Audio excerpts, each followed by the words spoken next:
And today on Gentle Ben, we talk to people who don't like people, who like people, who like people who used to like people, who like people that used to be dogs, who like people that like to be goldfish, who like people that like to think that they're slugs bothering themselves up with bacon while sleeping in a blanket, while liking people who like people who like people. What do you expect from us? We're on public access in the high 500 channels. We don't get much in the way of view time. Yet, no crap. Let's see what else is on. Stay tuned for the absolutely, completely random podcast coming up next. Yep, this was good last week. Let's go with this one again. Hello, everybody, and welcome to the absolutely, completely random podcast for Saturday, June 1st, 2019. I'm Andrew Rhodes, and I'm going to be your suave and much-needed voice of reason as we dive into and through the world of strange and unknown oddities. That's right, because this week I'm going to be talking about not one, not two, but 5 topics. That's right. Pokemon Masters has been announced for all mobile gaming platforms, at least I think it's all of them, but anyway for mobile devices, as well as Pokemon Sleep, a game that you can play apparently while you sleep. That's going to be pretty interesting, but I have to admit that picture of a sleeping Pikachu is just so adorable. Sony is showing off its next generation PlayStation super fast loading times, but I wish they would probably show a much cheaper price tag for it because it's probably going to need it. And speaking of video games, that's right, the video game addiction has finally been recognized as an official mental health disorder by the World Health Organization. And honestly, it's not a bad idea. And finally, Overlord author is lashing out at fan translations of their work. That's right. Unfortunately, it's not a good thing. But then again, you never know. Well, you never know. All this and maybe more, I might sneak in another topic, you never know. That's just how sometimes things work here on the absolutely, completely random podcast. But before we go any further, let's have a moment and a word from our sponsor, myself, Andrew Rhodes. Because you have to pay the bills to keep the lights on, especially when you don't end up working for 3 shifts. Well, that's my life. But anyway, if you're in the market for oddities, collectibles, weird stuff, what have you, feel free to swing by my eBay page and just chill for a little bit. That's right, I have a wide variety of strange things, including auctions that have best offers on them. So you could actually submit what you think is a fair offer, and I might consider it. I also have buy now option with best offer as well. I don't really try to do much in the way of free shipping anymore, unfortunately, because it costs an arm and a leg to ship out a single trading card in a bubbled envelope so that you can get it with a tracking number. But if you're interested in the odd stuff that I have up for sale, feel free to swing by my eBay page. Once again, that's all lowercase, by the way, ARHOADS-2012 on eBay. Don't forget to click the thumbs up button or the thumbs down button if you like or dislike this video. Don't forget to hit that subscribe button so that you'll be added on to my channel's list of ever-growing subscribers. And click the bell notification icon so you'll be up to date whenever the new videos drop, including but not limited to Andrew Rants, Andrew Reviews, the Anime GBU, Andrew Discusses, and coming this month, Reboots, Remakes, and Retcons, as well as the podcast, the show you're listening to right now. And don't forget, you can also follow me online on Twitter at Otaku Roads and on Facebook on the Web Designer 18 Facebook page. All links for those 2 pages can be found in the About Me section here on my channel. But without any further ado, let us get into the podcast, shall we? Alright, so I guess we should start off this week how I usually start off every week and just go with the how my week went. And honestly, from last week to this week, really had a sort of relaxing slash kind of troublesome week. Besides the storms that decided to just rip through my area, which weren't very pleasant, I might add, I had some fun and interesting things to do.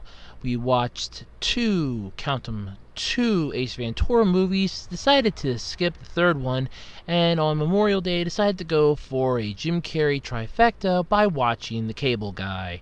which honestly was okay, but I don't know, had some issues. Either way, it definitely had that creepy pasta style feeling to it, but all in all, it wasn't bad. Monday, I pretty much just relaxed as best. Well, yeah, that was Monday. I pretty much just relaxed as best I could, with Tuesday bringing about some unfortunate forecomings and foreshadowings in the form of ugly weather. However, I ended up getting the day off from work due to the fact that I really don't know. I wasn't really told. Just asked if I was all right with having the day off, and with the storms threat around the corner, I figured that wouldn't be such a bad idea, so I could avoid playing the obstacle course at 3 o'clock in the morning. On Wednesday, I uploaded a couple videos onto YouTube, as some of you may have known, and I did manage to, well, do some other fun stuff. Same on Thursday, and again on Friday, I might add, because I ended up getting Friday off as well. That one came in almost at the last minute, the 11th hour, so to speak. Now I'm scheduled to work this week, and I'm hoping that I do, because, knock on wood, I really can't afford to miss any more work shifts this week and or this month, and this month only just started. Today, though, we watched a very strange movie. It was called Neighbors from 1981. Had a budget of $8.5 million and brought in almost $30 million in the box office, opening a week before Christmas that year. Honestly, it was so confusing that I'm still stuck at the on-ramp trying to figure out what the sign says, because it's written in Swahili. No, I really am not joking. The plot made no sense. I think the character's having a mental breakdown, but apparently my mom and grandfather liked it. However, it is officially making my #1 slot for worst movie I have ever seen, officially beating out Space Chimps, which held the record since 2008 or 9. So that's really impressive. I think it was 2009, actually. So yeah, that's impressive that it beat Space Chimps, and Space Chimps held the record for a good almost 10 years. Wow. No, if wait, it might have just had 10 years. That's even worse. It held that record for 10 years. But other than that, I've had some ifs and that's going on this week. The Shaman King collaboration is going on currently in the Puzzles and Dragons game, with the gung-ho celebration thing coming to an end. But the after party, oh, that's about to start swinging this coming Monday, and I'm looking forward to that. Unfortunately, the Shaman King collaboration I finished in one day, and honestly was not as difficult as I was led to believe, though I'm a little more pissed off at the fact that I have yet to get the secret rare drop in the actual challenge. It's sort of annoying at this point, not to mention the fact that the magic stones seem to just be fluttering away, and I can't seem to hold on to more than 2 or 3 of them at a time. But other than that, things are going pretty well. I've been watching some videos, especially last Sunday. I managed to check out a Let's Play of Golden Sun over on Zerothefirst channel. And honestly, gotta give a shout out to Zerothefirst, because that was a kick-ass Let's Play walkthrough live stream and brought back so many memories. I felt like I was holding my Game Boy Advance in my hands again and playing Golden Sun. And then I watched part 2 yesterday, and oh, I'm looking forward to part 3, which is supposed to be tomorrow, unless he decided to do another one tonight, in which case I'm going to be missing it for the podcast. But I'll watch it tomorrow if he did, because it is so much fun. Really it is. But if you get a chance to check it out, the live streams usually start around 7 o'clock p.m. Eastern Standard Time. Feel free to check it out and head on over to Zerothefirst. You can also watch it over on Twitch if YouTube isn't your thing. But then again, you're listening to me on YouTube, so obviously YouTube has to be your thing, because otherwise you wouldn't be here. But don't worry, I won't say anything to anybody. It'll just be our little secret. But other than that, my week's been pretty much fun. So yeah, again, big shout out to Zerothefirst. Congratulations on doing a game that kicks so much ass. It was just so fun. It was like having Nerdapalooza with a whole bunch of people. We were all able to help out, and it was a blast. And I'm looking forward to watching as many of those as I can, because it's a fun way to kill about 3 hours. It just brings back so many memories. So many memories. But anyway, let's get into the podcast, shall we? Because we got some topics to talk about and a lot of things to do. And as Willy Wonka would say, we have to do this, then do that, then strike that and reverse it, because somehow we always screwed it up. So let's get on into this thing, shall we? Okay, everybody, I'm back. Smooth, suave Andrew has, well, Let's just put it this way. He looks very comfortable sleeping. Anyway, first topic I got to talk about this week is Pokemon Masters, and it's got an announcement because they had the Pokemon Press Conference 2019, where they announced Pokemon Masters. It's going to allow, it's basically an app. It's coming out for the iOS and Android devices, and it's going to allow players to basically battle alongside your favorite Pokemon trainers. Like Misty, Brock, Gary, just to name a few. Most of the ones from the RPGs. It was a suggestion from Ken Sugimori, a Game Freak, who wanted to see all the Pokemon trainers from the video games in one game. Whereas I and a few dozen other players would rather see all the Pokemon worlds from, all the Pokemon games in one game. And I still don't see how that's impossible anymore. Especially for the fact that you have, what is it? You have the Switch that's going to be getting Sword and Shield now. You figure beforehand they were saying it was the limits of the technology, but if you're going to have a cloud-based server, which was also announced, Pokemon Home, I don't see how it's impossible. You just have like each game in the cloud, like, oh look, you beat this section, or you beat this region, now you get to move on to the next region, and then you get access to that one via the download from the cloud, and it's only accessible once you beat it. You can pick which one you want to start off in, and then once you beat that one, then you move on to the other ones based upon, which one you want to go to next. But you pick one to start with, and the others are locked until you beat the one you're in. I don't see how that's impossible. I really don't.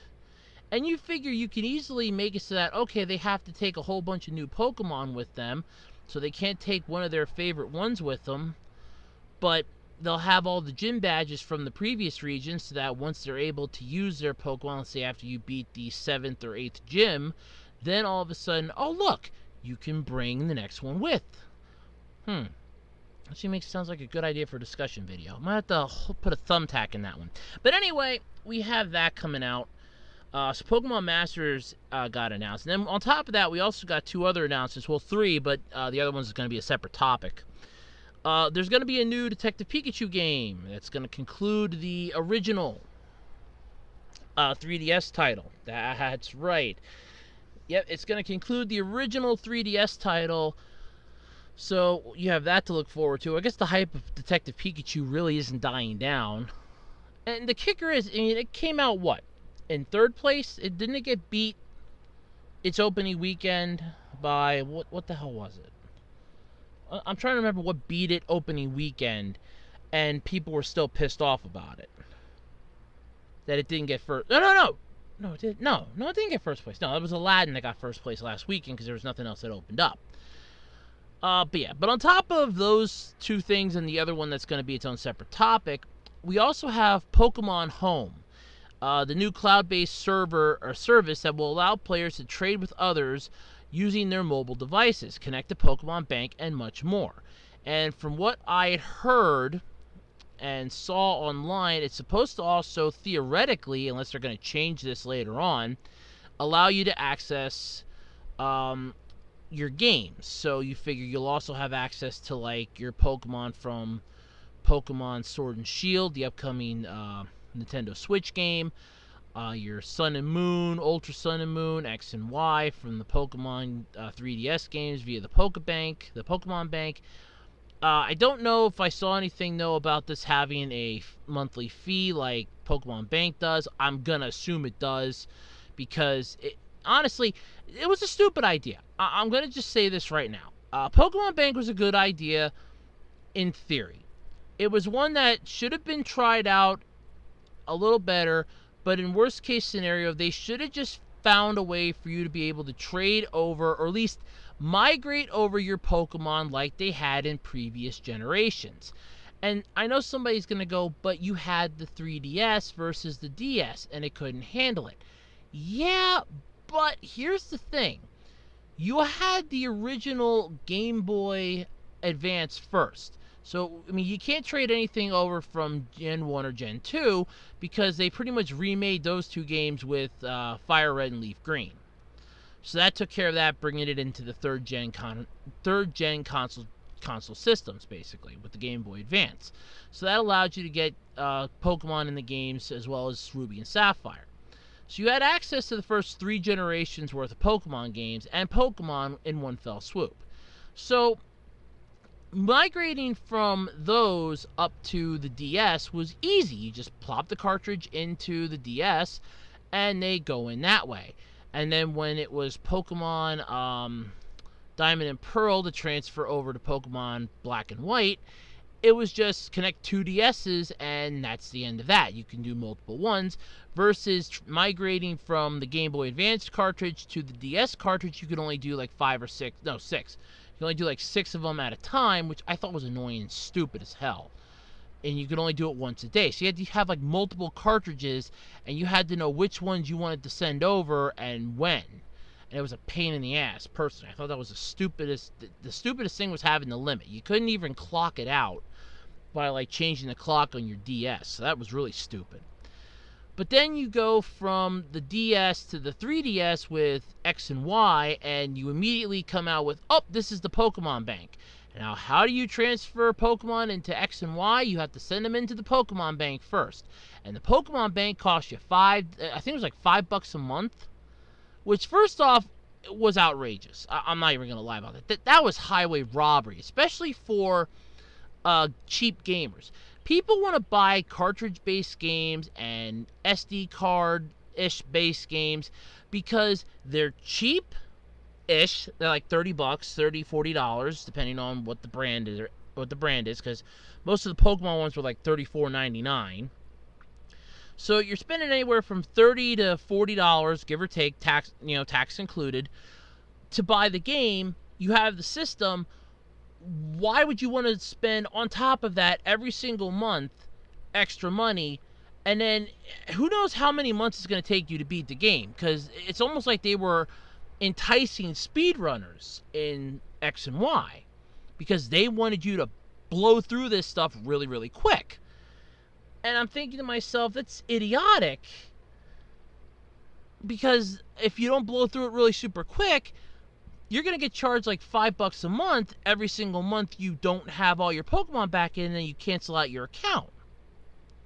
But then you also had to deal with the fact that, oh, well, you can transfer them over there, but the in-game storage is only so much, so this gives you access to store more Pokemon. Whereas in my mind, it doesn't give you access to store more Pokemon. It's literally, you're sending them to a over-glorified safe, and you're paying the price for it. It's like a safety deposit box, and you're paying for it. So that was, honestly, that was greedy money grubbing on Nintendo's part. But, let's just combine the 2 topics here. So we got Pokemon Masters, like I said, was announced, Pokemon Home and all that. Then we got Pokemon Sleep. This is a new Pokemon game that's supposed to be able to track a user's time sleeping and brings a gameplay experience unlike any other. Now, you're going to get a Pokemon Go Plus tracker with this thing, too, but I think it's supposed to be modified. Yeah, okay, it's going to act just like the original Pokemon Go Plus during the day or at night if you stay up late, but has the added functionality of sleep tracking. So you've basically taken something that already exists, added an extra feature to it instead of just having it as a goddamn update, and then charge people, my guess is going to be like another $35 for it, and that's how you're making your money back on this. This is idiotic. Yeah, so it's going to launch alongside the release of Pokemon Sleep, which is going to use an embedded accelerometer to track the player's sleep time and send information back to the device. I mean, first off, I applaud them for actually finding a way to track sleeping. I mean, we're getting closer to Lucid Adventure. And for those of you that don't know what Lucid Adventure is, I would suggest you check out Webtoon's comic Hardcore Leveling Warrior, which is actually really good. We're getting into I'm assuming the end game, or at least we're getting into the good shit right now. It's really getting good. I don't want to spoil anything of it because I'm planning to do a review of that at some point, as well as another comic on there that I read that concluded. But we're getting closer to Lucid Adventure, so you'll be able to soon start playing games even while you're asleep. I think this week's pretty much just going to be like mostly a gaming podcast this week, in a way.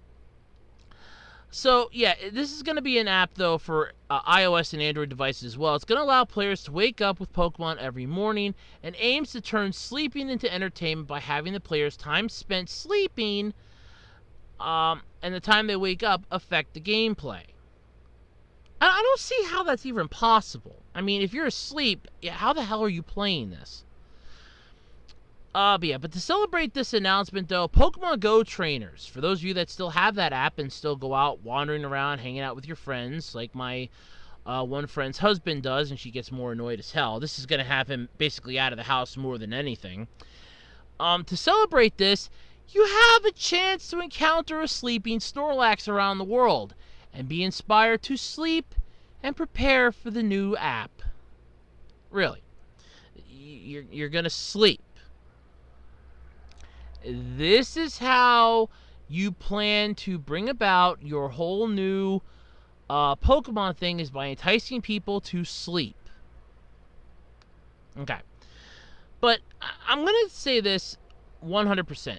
The fact that they've come up with a way to integrate somehow sleeping, which a lot of gamers don't do. If you're a hardcore gamer, you know what I mean. They very rarely get sleep. They're up like almost 22 hours a day gaming like crazy. They get like maybe 2 hours of sleep at best. But it's going to be interesting to see how they manage to pull this out of their ass. Because honestly, I'm seeing this as a strange screw you in a way. But it is a smartphone-based game. So, like I said, we are getting closer to Lucid Adventure. So I am enjoying that prospect. That at some point down the road, we're going to have a game that you will be able to sleep and play at the same time, which is going to make me really want to sleep with my tablet on and plugged in, of course, but that'll be fun. But yeah, the game's going to monitor, like I said, players' sleep patterns and reward them for time spent sleeping. Polygon, which quotes Pokemon Company President and CEO Sunekazu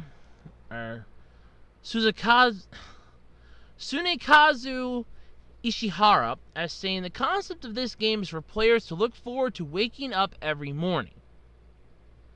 I thought there was a commercial that says that the best part of waking up is, oh yeah, Folgers. The best part of waking up is Folgers in your cup. They had a jingle about that.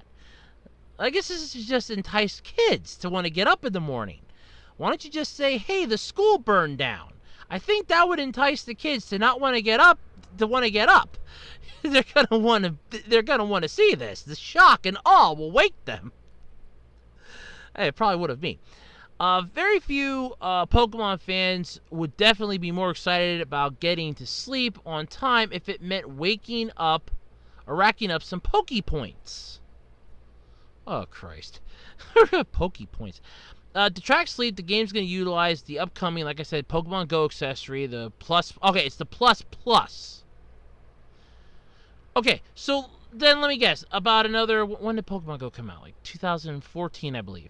So then we're going to go 2000 and, it's not 5 years from now. So 2024, we're going to have a new Pokemon-based app, and we're going to have another new accessory, and it's going to be the Pokemon Go Plus Plus Plus. Why didn't you just call it the Plus Squared? That'll tell people it's 2 pluses. The Plus Squared. Oh, God. It's going to have, like I said, the built-in accelerometer and Bluetooth support, able to track basic sleep information and transfer it to your phone. I'm more or less curious what exactly they're tracking sleep-wise. I mean, are they tracking, like, theta waves? Are they tracking some type of, like, chemical response your body gives off? I don't understand what exactly it is they're tracking here. I mean, I could probably just sit this thing on a counter somewhere, not have it move, put something on it to mimic body heat, and all of a sudden, boom, it's going to go, oh, they're asleep, and it's going to start racking up points. There's going to be a way to cheat this system if it's this simplistic and idiotic. Yeah, but we don't know, though, what rewards and that are going to be coming out for sleeping.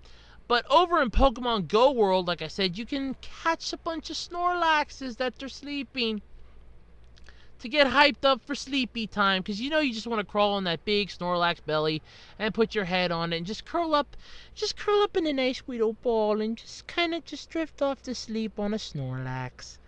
I actually have a cute little stuffed Snorlax. I almost thought about getting a big Snorlax pillow. There was one up on eBay for sale. I almost bought it. I was so tempted, but I decided not to because I was too afraid it might get too dirty or I might rip it and I'd be really upset. But, I could just picture that. You're sleeping on a nice, big, comfortable Snorlax. It's like, it's just so cute. Yeah.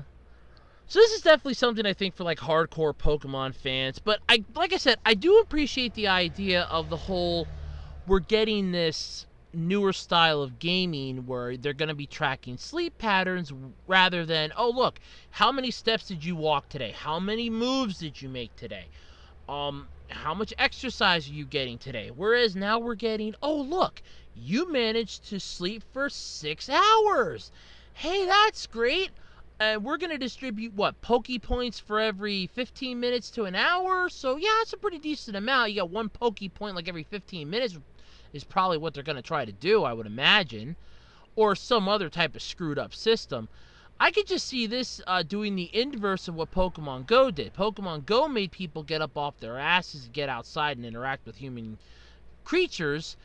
This, on the other hand, is liable to make people go back to being couch potatoes if it means, hey, look, I'm going to get a crap ton of points if I sleep. Now, speaking of sleeping, so suave Andrew, so I'm just going to push him out of the way. Ugh. Whew. Damn, I'm heavier than I thought. So I'm going to push him out of the way, and I'll take over the rest of the podcast from here. But yeah, so, like I said, this is an interesting concept, but I guess more will probably get revealed at E3 when Nintendo and them take the stage. I'm assuming that Pokemon's going to have their own little press conference thing involved somehow. There isn't much coming to the fanfare at E3. A lot of people are limping to the barn. So it's just going to be interesting to see what they're bringing to the table, because Nintendo is pretty much the only big company system-wise that's coming, and they're still riding high with their Switch. It's like, yeah, they're sitting high on their throne, and you have basically Sony and Microsoft still trying to beat the crap out of one another on the base of the steps with their respective game systems, and Nintendo's just sitting up on the throne looking down and just laughing like, what the hell are you two idiots doing? You know what, screw it. The view from up here is beautiful, man. I can see everything. I can see the whole world from up here. And you two idiots are still down there duking it out. Man, it's so great up here. Look, this little device was well worth it. Now, if only we could find a way to hook this thing up to dishwashers and stoves and refrigerators and make this an all-in-one thing. Wait, and then tablet. Get somebody on the phone. We got our next great invention. That would be cool. In fact, if they ever do come out with that, like I said, I still want credit for that. I thought it up first. But, yeah, I mean, I'm just kind of more interested to see how exactly they're going to be tracking the sleeping and everything else, because that's going to open up the floodgates, I think, for more stuff down the road, like with how Skylanders kind of opened up the door, and it never really closed either. I want to state that right off the bat. And a lot of people are going, no, that avenue closed. It never really closed for how Skylanders worked, the little figurine and all that. The avenue never really closed. It's just that it got old.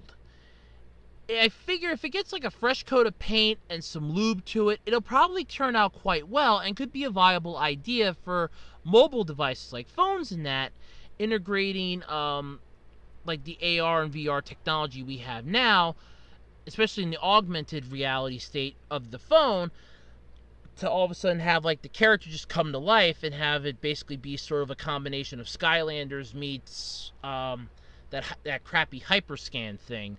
Only in this case, it's you're using your phone's camera, or your tablet's camera, or your device's camera to snag a picture of whatever the thing is in the app, and what it does is it basically brings it into virtual reality. You battle with it, or you interact with it, then you just, have it send all the information back to the base plate via Bluetooth, and you're done. And it's basically your neat little way to have like levels and everything else. It could be good for RPGs. You could have PvP things with it. all that would be pretty impressive gaming-wise, and I don't think that avenue ever really closed. But if we could come up with something that this avenue is going to get open to, oh look, you can play while you sleep, that might be something that'll be interesting down the road. So I'd be more interested to see how they're going to do that, to see how people could possibly integrate that into later on technology. But I guess it's just one of those, we'll have to wait and see how it goes type of deals. But either way, it sounds interesting. Alright, speaking of video games, Sony has decided to start showing off their chubby a little early this year. I'm assuming in preparation for E3, but I didn't think they were actually going to E3 this year. I thought they pulled out of that, but who knows, maybe they changed their mind at the last minute. But either way, they're showing some new stuff as it comes to their next generation PlayStation super fast loading times. Because, you know, people have been complaining that the system loads too damn slowly. Really. A brand new state-of-the-art system, and it loads like a freaking dial-up internet access, huh? Okay, sure, we'll go with that. So beyond the visual and audio fidelity, one of Sony's many focuses with the next-gen PlayStation involves backwards compatibility. About goddamn time! Because you scrapped that with the PlayStation 3, only having it be in certain ones, and then scrapping it from the later releases of the PS3 to have backwards compatibility with the original and PlayStation 2, which was a stupid move on your part. I understand. No, let me rephrase that. I don't understand why you did that. I can understand, like, cost-wise, but if you know for a fact that PlayStation 2 games are still going out there and they're still being bought up, then you could have saved yourself a shit ton of issues down the road by simply having and keeping backwards compatibility in your damn consoles, even your PlayStation 4. However, another key factor of performance to consider is load times have been an issue since games first started shipping on discs. Again, I call this into question. Many current games tend to have a pretty heinous track record when it comes to extended loading screens. That's something Sony aims to change when they showed some of their progress so far during a recent meeting in Japan. Oh, this should be good. Okay, so this is their, I'm assuming this meeting. So like I said, it almost seems like they're just stroking themselves. If other developers work hard to keep their games in line with these improvements, we'll be in for some speedy action in the not too distant future. PS5, or whatever it ends up being called, won't be out this year, though we might as well enjoy the time we have left with our favorite loading screens. Sometimes those are a necessity. Now, I know a lot of people would like to see loading screens gone, but let me play this little scenario in your head, okay? And there is a video in this, but I'm not going to watch the video. Check out the video in the link. It explains more of it. But here's the thing, and it's basically comparing the performance of PlayStation 4 Pro versus Sony's next-gen baby. So, here's the scenario with why loading screens are a good thing. You have been playing this game for 5 hours. I mean, you're like full-on all-nighting this thing. And you need so badly to move your legs because they're starting to cramp up a bit. You want to, like, you know, rub your hand and massage it a little bit, massage your wrist, get a sip of drink, you know, get a sip of your soda, your Fanta, your Shasta, your water, whatever you're slurping, and you want to quick, you know, maybe grab a bite of that sandwich you have sitting next to you. The loading screen allows you to do that. Besides loading up the game, it gives you a moment to breathe. That is why it's needed. Yes, longer load times are a pain in the ass, but figure it this way. If it's more intense of a game, it might not be a bad idea to give your body, especially your hands and your wrists, a slight break. Not to mention give you a chance to blink and breathe. Those are all necessities. I can't tell you how many times I've instantly jumped into a game, jumped into the next level, it loaded like super quick, and all of a sudden I'm like trying to literally catch my own breath because I've been pushing my body so quickly just to, you know, keep up with the gameplay at a rapid pace. It's like, okay, I gotta move this faster, I have to do this and this and this. and I'm really booking it to get that done, beat the level, and then I can quick breathe and let out a breath, quick grab a drink, rub my hands a little bit, crack my knuckles a little bit, move my legs, crack my neck, get a sip of my drink again, quick grab a bite of my sandwich or something, and enjoy it. But then you have all this other stuff that comes up in between it, and it just annoys the crap out of me that people are like, well, this happens. No, it happens for a reason. But because everybody wants everything to happen so damn quickly, and because speedrunners are becoming more popular every single day, more and more of these people start complaining because loading screens are taking too long. Loading screens are taking too long. Loading screens are taking too long. I would rather have a 1-minute load screen, know my game's working, get a small breather where I can get a sip of something to drink so I don't die of dehydration, move my hands and my body a bit so it doesn't stiffen up so that when I get up I don't fall flat on my face and hurt myself, and blink a few times, then instantly be sent into the next game, or the next level, or whatever it is I'm doing, and end up losing because I can't see straight, can't focus, or my hands have suddenly cramped up. These things are a necessity. Now, yes, I know somebody out there is going to go, well, you can just pause the game the minute it starts. Yeah, but you have speedrunners that go, well, that's not speedrunning. And so many people want to aspire to be speedrunners anymore. And that's part of the issue. Sony seems to be catering and pandering more to them with this one than they do with anybody else. This isn't something for casual gamers. If they want to screw around with the whole, oh, we have to decrease the loading times and increase how fast the game loads.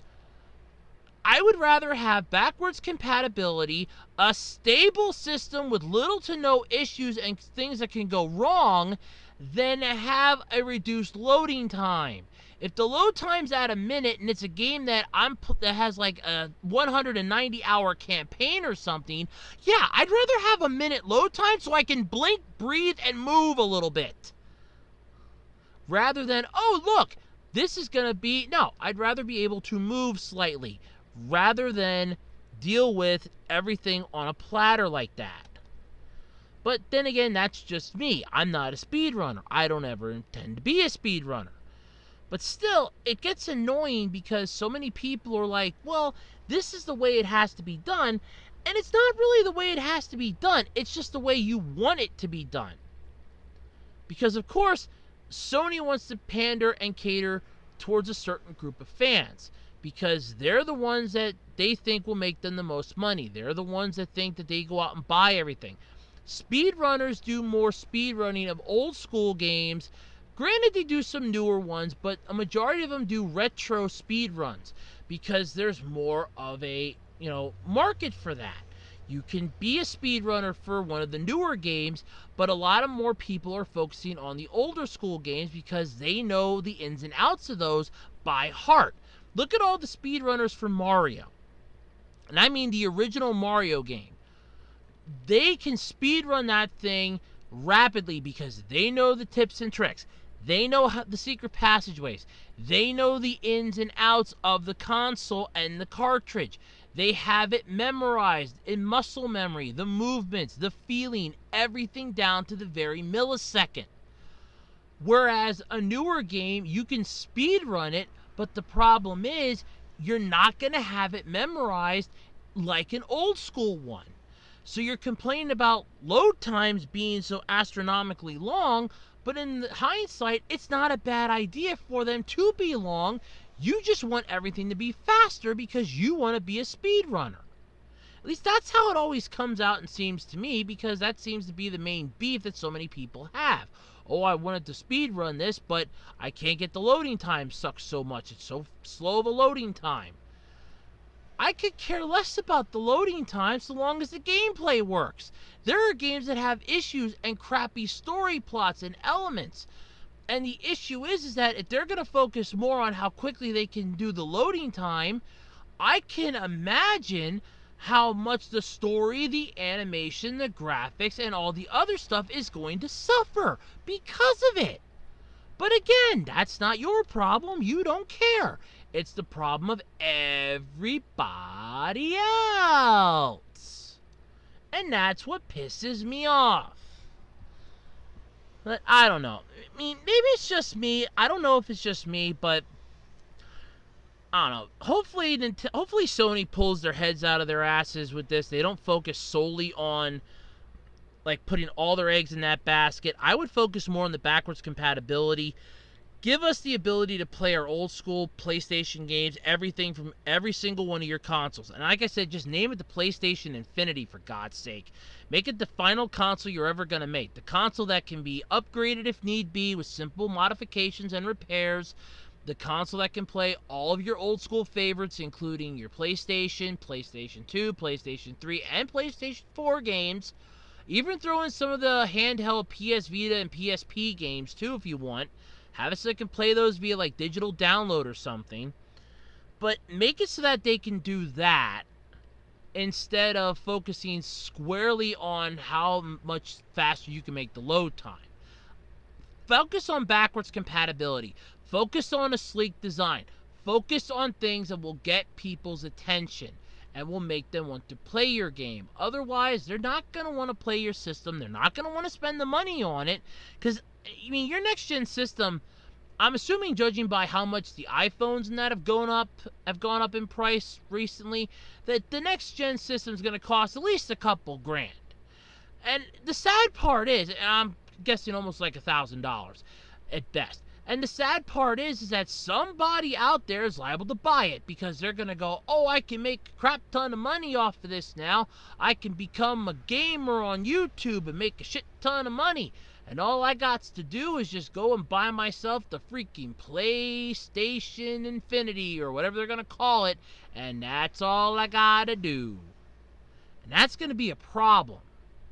So you're going to have people that are going to be spending crap tons of money on something that they can't afford because, oh look, it has next-gen graphics, backwards compatibility, and the load time is taken down to no more than 5 seconds.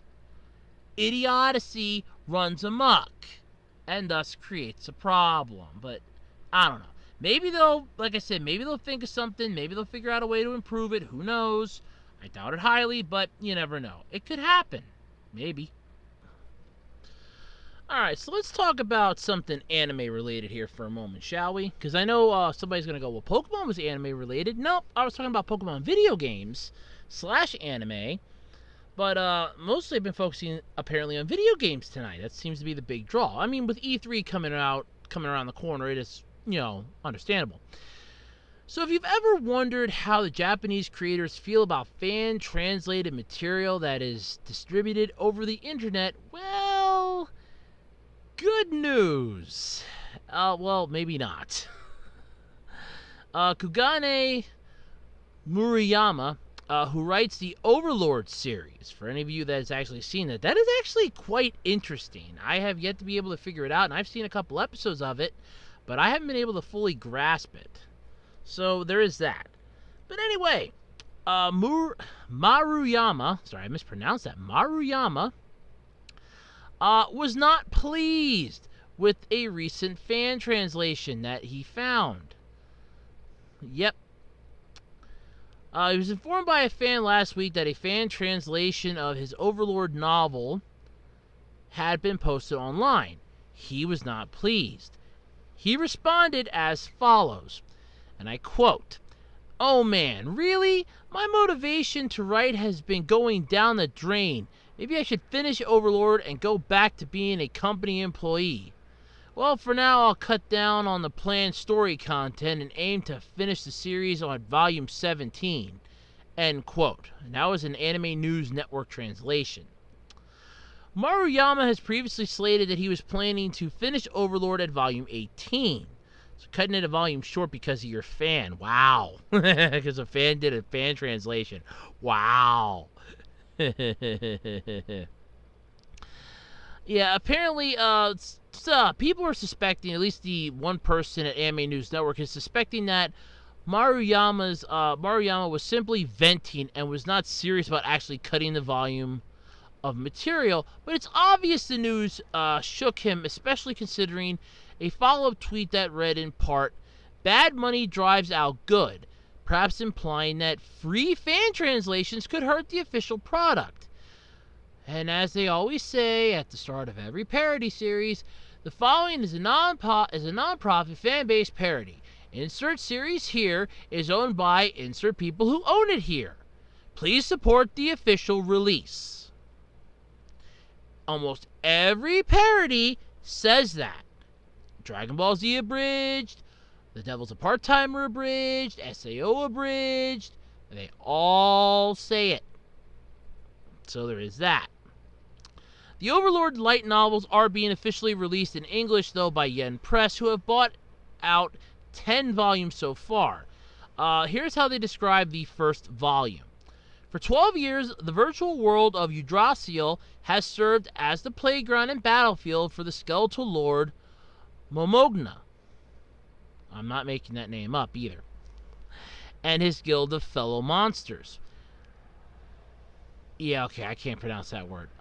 Ains Ula Gown? Yeah, whatever. But the guild's glory days are over, and the game is shutting down. Wah, wah, wah. And it's shutting down permanently, too. When Momanga, okay, it's Momanga. Ugh, okay, stupid name.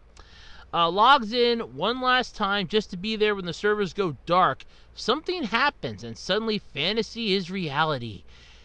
A rogue's gallery of fanatically developed NPCs is ready to obey his every order, but the world Momanga now inhabits is not the one he remembers.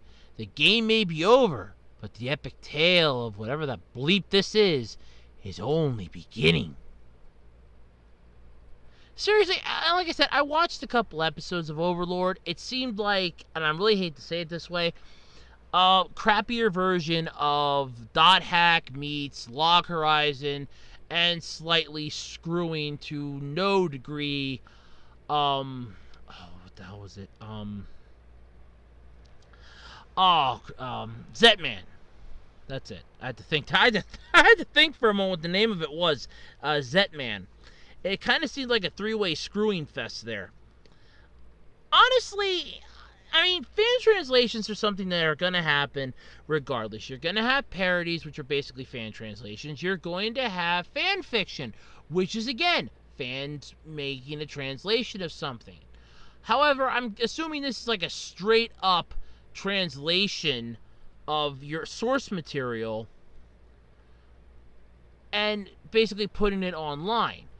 Okay, so somebody that enjoys your thing, put it out for everybody to read that may not have been able to get it or may want to get it themselves because something major happens. Yeah, I could see the annoyance in that, but at the same time, I can see the, they really like my work, at the same time. So it's not really something to be pissed off about, but I understand your frustration in this. But still, I mean, to want to threaten to end it early and just to get pissed off because of a fan translation, grow up. I mean, if that's how you feel, if one fan does a fan translation, then either A, you don't have much faith in your own work, or B, you don't think it's that great to begin with and that fans shouldn't even be touching it. Or you think it's too good that fans shouldn't be touching it, or you have no faith in it to begin with. So it's one or the other, and honestly, I don't know which, but it scares the crap out of me to even try to figure it out. But yeah, so I don't know where to go with that. Seriously, just grow the hell up. Grow the hell up. If you want to end it, end it. If you don't want to end it, then let it go. Otherwise, grow the hell up. Seriously, damn. Alright, so anybody out there that has played video games for a tremendous amount of time or has heard about video game addiction knows it is a very serious thing. And yes, any addiction is really serious, but video game addiction is in the serious level as well. I'm not going to make light of it. I'm not going to poke fun at it. I'm serious. It is a tremendously bad thing. I watched an entire horror special, I want to say, on video game addiction, and honest to God, it opened my eyes. I was freaking, I was nuts. So the classification of video game addiction has now been officially recognized by the World Health Organization as an actual mental health disorder. So that is a huge event. Now, I know I talked about this, or at least I think I did. It would have been last year, like around November or October-ish. I think they had something up that they were considering it, talking about it, stuff like that, but I didn't really hear anything. I thought it had become official, but I guess maybe they changed it up and that it was made official and then not made official and then made official again, or it was just the voting stage or the preliminary, but now it's officially considered a mental health disorder. So this is humongous news. So with such a massive role in culture, nowhere rare, but nonetheless, it is a concerning side effect and taken into consideration with mental health disorders and everything else. And honestly, there are a tremendous amount of problems that can arise from mental health disorders. I'm not going to poke light at them. I had an uncle that went crazy. He had a nervous breakdown. He never recovered from it. You know, I've seen firsthand what it can do, what mental, disorders can do. I've seen firsthand. It's not a pretty picture. I'm not even going to paint that picture to even explain it. It's not a pretty picture. According to the World Health Organization expert on mental health and substance abuse, Sakina, I apologize if I mispronounced that. This disorder will only affect a small percentage of regular gamers. It's not something taken lightly or doled out in mass. It develops in those who spend 20 or more hours per day playing games.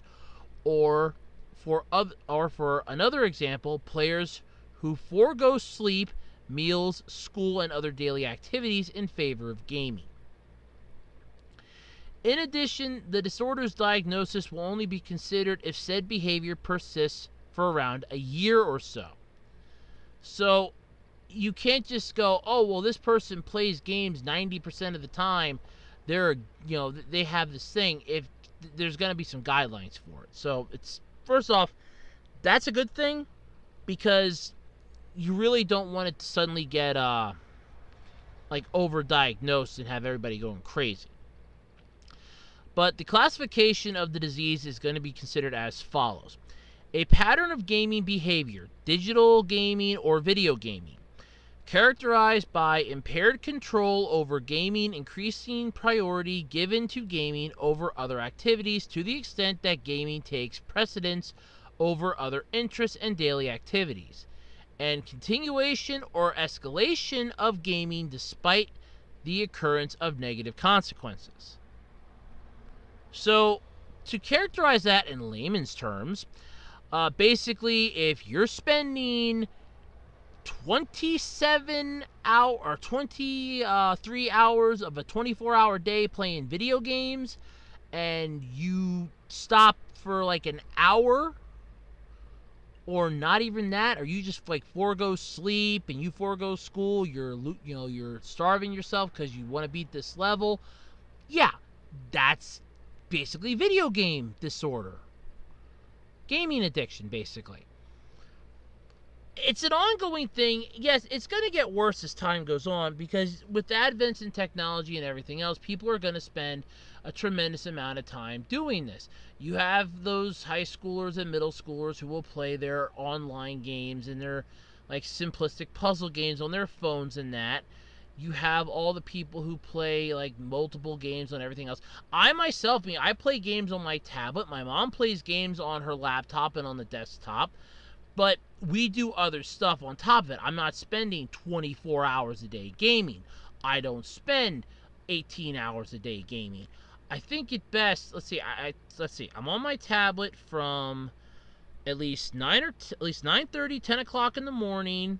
Sometimes 11 or 12 to about 2:30 at the latest. Then I take a break, watch TV with my grandfather, eat.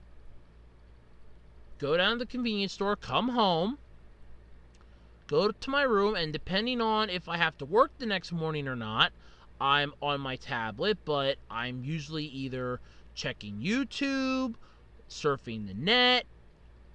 That's pretty much it. So it's either one of those two things. Occasionally, maybe I'll play Contest of Champions, or I'll quick log in and get my freebie, or I'll play Sword Art Online Integral Factor and get that, or play some Puzzles and Dragons. So it's not like I'm playing a crap ton. I'm not playing all the time, because then I sleep, I do the podcast, I do my other videos. So, I wouldn't be somebody that would be categorized as having a gaming addiction. My mom wouldn't either, because she sleeps, she does cooking, cleaning, she does the laundry. So, I help occasionally with the laundry. I go down with her on a Tuesday, but I work on Fridays. But yeah, so she wouldn't even be qualified either, because she's not spending all of her time gaming. She sleeps and everything else. So there is that. So yeah, but other than that, it is something that should not be taken lightly. It is definitely a problem, it is an issue, and it is something that is just going to continue to increase in volume over time. I'm not going to lie. But like I said, I've seen firsthand what like a nervous breakdown and what some mental issues can do. It's not a pretty picture. It is not a pretty picture at all to see what happens. Like I said, my uncle had a nervous breakdown. It was in 2011, and he passed away in 2016. So yeah, he went off the rails 2011, and he was pretty much gone straight through till the end. There was like nothing left of the old him. He was gone, and it was sad, because he was like a shell of his former self, and you could see it in his eyes. And honestly, like I said, I can't paint a picture of this, because it's too horrible to see. It's like basically seeing a beloved family member just brought down to their knees. It's horrible to see. It really is. But either way, this is a good thing that they have taken this step, and they have officially made this a 100%. They have classified it. Honestly, I am all for this. I think it's a great idea that they have classified it, because, like I said, I saw the horror story.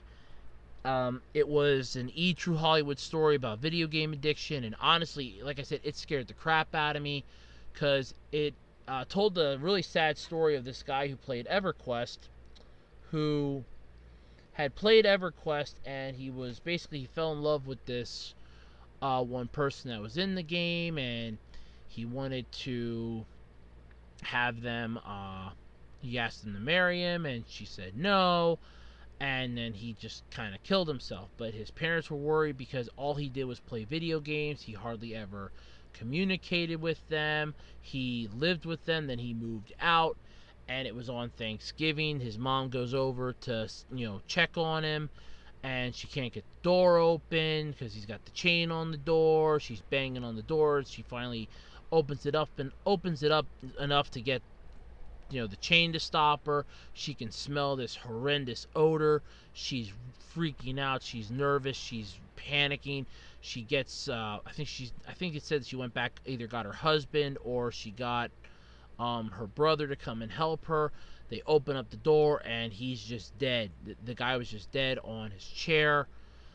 That opened up my eyes. I'm not even gonna lie, because all of a sudden I'm like, okay, video games can be extremely dangerous. They're basically they're like anything. You can watch too much TV and be addicted to television. Yes, that's true. There's so many things you can get addicted to. It's not something to make light of, and I'm really not doing that.